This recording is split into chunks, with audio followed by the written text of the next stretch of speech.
বাংলাদেশের সর্বশেষ গুরুত্বপূর্ণ আপডেট সংবাদে আপনাকে স্বাগত। শুরুতেই সংবাদ শিরোনাম, পরে বিস্তারিত। শুরুতেই জানাবো, নিজের বিরুদ্ধে অভিযোগ তদন্তের আহ্বান জানালেন টিউলিপ সিদ্দিক। বাংলাদেশের ক্ষমতাচ্যুত প্রধানমন্ত্রী শেখ হাসিনা এবং আওয়ামী লীগের সঙ্গে সংশ্লিষ্ট ব্যক্তিদের দেয়া একাধিক ফ্ল্যাটে বসবাস করছেন টিউলিপ সিদ্দিক। এমন অভিযোগ ওঠার পর যুক্তরাজ্যের সিটি মিনিস্টার টিউলিপ সিদ্দিক তার বিরুদ্ধে ওঠা অভিযোগ তদন্তের আহ্বান জানিয়েছেন। খবর দ্য গার্ডিয়ানের। এরপর জানাবো, জুলাই আন্দোলনে শহীদ আহতদের জন্য বরাদ্দ ৬৩৮ কোটি টাকা। ছাত্র জনতার আন্দোলন জুলাই আন্দোলনে শহীদ আহতদের পরিবারের জন্য ৬৩৭ কোটি ৮০ লক্ষ টাকার বাজেট বরাদ্দের সিদ্ধান্ত নিয়েছে সরকার। বরাদ্দকৃত অর্থের মধ্যে ২৩২ কোটি ৬০ লক্ষ টাকা চলতি অর্থ বছরের বাজেট থেকে ব্যয় করা হবে। বাকি অর্থ আগামী ২০২৫-২৬ অর্থ বছরের বাজেট থেকে ব্যয় করা হবে। এদিকে শেখ হাসিনাকে ফিরে এনে বিচারের মুখোমুখি করতে হবে বললেন মাহমুদুর রহমান। ফ্যাসিস্ট শেখ হাসিনা ভারত থেকে ফিরে এনে তাকে বিচারের মুখোমুখি করতে হবে বলে মন্তব্য করেছেন দৈনিক আমার দেশ পত্রিকার সম্পাদক মাহমুদুর রহমান। এবারে জানাবো, আওয়ামী বাকশালীরা জনগণের বিরুদ্ধে যুদ্ধ ঘোষণা করেছিল বললেন ডক্টর শফিকুর রহমান। বাংলাদেশ জামাত ইসলামের আমির ডক্টর শফিকুর রহমান বলেছেন, আওয়ামী বাকশালীরা ক্ষমতায় থাকার জন্য জনগণের বিরুদ্ধে যুদ্ধ ঘোষণা করে প্রায় ২,০০০ মানুষকে হত্যা করে দেশকে মৃত্যুপুরীতে পরিণত করেছে। এবারে জানাবো, নেপালে ৭.১ মাত্রার ভূমিকম্প কাঁপল ভারতের আসাম ও বিহার রাজ্য। নেপালের সীমান্তবর্তী এলাকা তাইবেতে ৭.১ মাত্রার শক্তিশালী ভূমিকম্প আঘাত এনেছে। এর ফলে ভারতের উপরও বিপর্যয় নেমে এসেছে। ভারতের বিহার ও আসাম রাজ্য সহ একাধিক অঞ্চল কেঁপে ওঠে। খবর ভারতীয় সংবাদ মাধ্যম এনডিটিভি। এবং সর্বশেষ জানাবো, অবশেষে পদত্যাগ করলেন জাস্টিন ট্রুডো। কানাডার প্রধানমন্ত্রী জাস্টিন ট্রুডো অবশেষে পদত্যাগ করতে বাধ্য হয়েছেন। সোমবার নিজ বাসভবনে রিডো কটেজে এক সংবাদ সম্মেলনে পদত্যাগের ঘোষণা দেন তিনি। খবর আল জাজিরার। প্রিয় দর্শক, এতক্ষণ শুনছিলেন সংবাদ শিরোনাম, এবারে বিস্তারিত।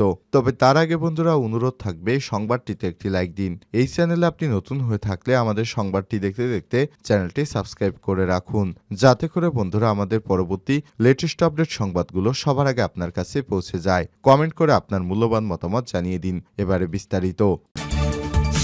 নিজের বিরুদ্ধে অভিযোগ তদন্তের আহ্বান জানালেন টিউলিপ সিদ্দিক।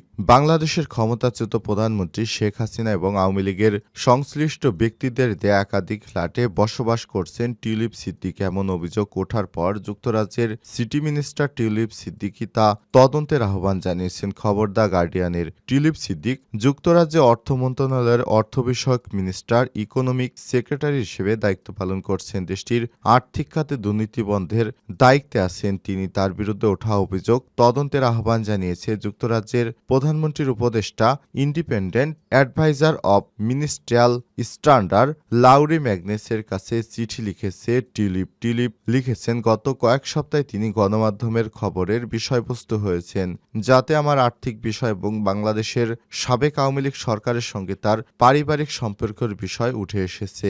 এতে অনেক কিছুই সঠিক নয়। তিনি লিখেছেন, আমি ভুল কিছুই করিনি, তবে সন্দেহ এড়াতে আমি চাই এই বিষয়গুলো আপনি স্বাধীনভাবে সত্যিটা সামনে আনবেন। সম্প্রতি যুক্তরাজ্যের রাজধানী লন্ডনে টিউলিপ সিদ্দিকির বসবাস করা একাধিক ফ্ল্যাট নিয়ে বিতর্ক দেখা দিয়েছে। গত শুক্রবার প্রকাশিত সংবাদ মাধ্যম ফাইন্যান্সিয়াল টাইমসের খবরে বলা হয়, লন্ডনে কিংস ক্রস এলাকার কাছে টিউলিপের মালিকানা একটি ফ্ল্যাট রয়েছে। ২০০৪ সালে বিনামূল্যে ফ্ল্যাটটি দিয়েছিলেন আব্দুল মুতালিব নামের একজন আবাসন ব্যবসায়ী। ক্ষমতাচ্যুত আওয়ামী লীগের নেতাদের সঙ্গে সংশ্লিষ্টতা ছিল তার। জুলাই আন্দোলনে শহীদ ও আহতদের জন্য বরাদ্দ ৬৩৮ কোটি টাকা। জুলাই আন্দোলনে শহীদ আহতদের পরিবারের জন্য ৬৩৭ কোটি ৮০ লক্ষ টাকার বাজেটের সিদ্ধান্ত নেওয়া হয়েছে। বরাদ্দকৃত অর্থের মধ্যে ২৩২ কোটি ৬০ লাখ টাকা চলতি অর্থবছরের বাজেট থেকে ব্যয় করা হবে। বাকি অর্থ আগামী ২০২৫-২৬ অর্থ বছরের বাজেট থেকে ব্যয় করা হবে। সোমবার তথ্য সম্প্রচার মন্ত্রণালয়ের উপদেষ্টা নাহিদ ইসলাম তার সামাজিক যোগাযোগ মাধ্যম ফেসবুক ফেসবুকে সব তথ্য জানিয়েছেন।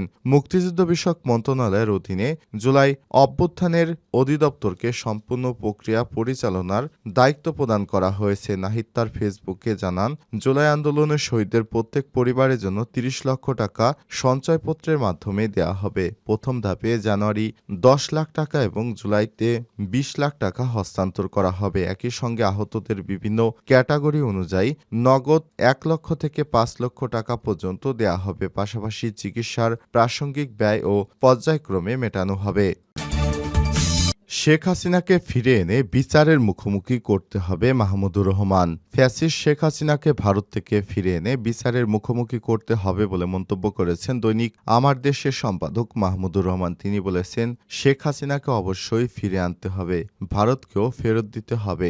যতদিন পর্যন্ত শেখ হাসিনাকে ফিরে এনে বিচারের মুখোমুখি না করা হবে ততদিন পর্যন্ত আমাদের আন্দোলন অব্যাহত থাকবে। আমরা যেন হাসিনার বিচার দেখে যেতে পারি। সোমবার বিকেলে জাতীয় প্রেস ক্লাবে জহুর হোসেন চৌধুরী হলে রুহুল আমিন গাজী ফাউন্ডেশনের উদ্বোধন উপলক্ষে আলোচনা সভা ও দোয়া মাহফিলে প্রধান অতিথির বক্তব্যে তিনি এসব কথা বলেন। তিনি বলেন, সাংবাদিক নেতা বীর মুক্তিযোদ্ধা রুহুল আমিন গাজীকে মিথ্যা মামলায় জেলখানায় রেখে বিচারের সুযোগ না দিয়ে মৃত্যুর দিকে ঠেলে দেওয়া হয়েছে। এটা সুপরিকল্পিত হত্যা। রুহুল আমিন গাজী সহ বিএনপি নেতা নাসিরউদ্দিন পিন্টু, মাওলানা দেলোয়ার হোসেন সাঈদী ও ব্রিগেডিয়ার জেনারেল আব্দুর রহিমকে কারাগারে সুপরিকল্পিতভাবে হত্যার ঘটনায় মাহমুদুর রহমান বিচার বিভাগীয় তদন্তের দাবি জানিয়েছেন। সেই তদন্তের চিকিৎসক অন্তর্ভুক্ত রাখার পরামর্শ দেন তিনি। ইউনূস সরকার সহ ভবিষ্যতে যারা সরকারে আসবে তাদের প্রতি দাবি অব্যাহত রাখার কথা জানিয়েছেন মাহমুদুর রহমান মান্না।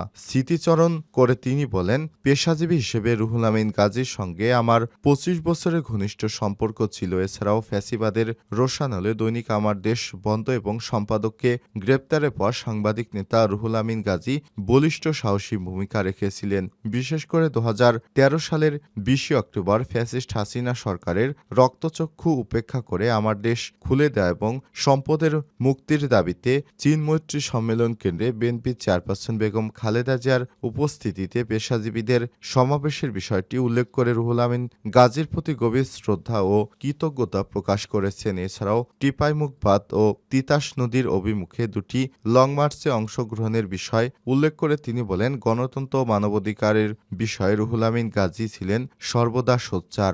বিএনপির স্থায়ী কমিটির সদস্য ও পেশাজীবী নেতা ডাক্তার এজেড জাহিদ হোসেন বলেছেন, রুহুল আমিন গাজী ছিলেন সত্যের সঙ্গে আপোষহীন। ফ্যাসিবাদ বিরোধী আন্দোলনে তার অবদান জাতি শ্রদ্ধার সঙ্গে স্মরণ করে মরহুম সাংবাদিকের সহধর্মিণী ও রুহুল আমিন গাজী ফাউন্ডেশনের সভাপতি লুৎফুন্নাহার গাজীর সভাপতিত্বে প্রধান বক্তা হিসেবে বক্তব্য রাখেন বিএনপির স্থায়ী কমিটির সদস্য পেশাজীবী পরিষদ নেতা ডাক্তার এজেড জাহিদ হোসেন। বিশেষ অতিথি হিসেবে বাংলাদেশ জামাত ইসলাম ঢাকা মহানগর দক্ষিণের আমির নুরুল ইসলাম বুলবুল, শিক্ষাবিদ প্রফেসর ডক্টর আব্দুল লতিফ মাসুম সহ আরও অনেকেই উপস্থিত ছিলেন।